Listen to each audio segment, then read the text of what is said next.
Sa Cagayan de Oro City, patay ang isang lalaki matapos masagasaan ng pickup truck na minamaneho ng isang dayuhan.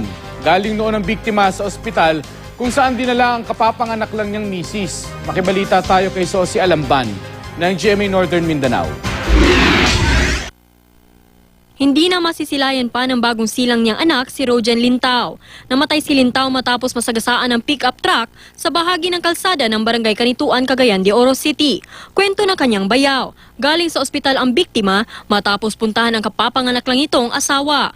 Naglalakad lang daw ang biktima sa gilid ng kalsada ng masagasaan. Niuli ni siya sa relo kay diya sa balay magkuhag ilisan, magkuha dig pamahaw. Gipukaw namin dito sa kumuyan nga nakuan lagi daw siya, naligsan. Nakilala ang nakabanggang driver ng pick-up na si Adrian Black, isang Swiss. Kasalukuyan siyang nakatira sa Bohol dahil supporter siya ng isang non-government organization na tumutulong sa mga batang palaboy-laboy sa kalsada. Ayon sa isang saksi, napansin niyang lasing umano si Black dahil pagewang-gewang ang minamaneho nitong sasakyan. Mabilis din daw ang takbo nito.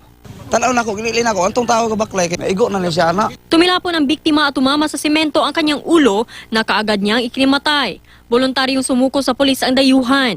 Nakipag-areglo na siya sa pamilya ng biktima na hindi na raw magsasampa ng reklamo. Di may pasaka kaso oy.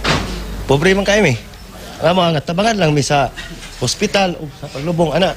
Sasagutin na rin daw ng nakaaksidenteng dayuhan ang gasto sa ospital ng bagong panganak na asawa ng biktima. Sosi Alamban, Nagbabalita, Pilipinas.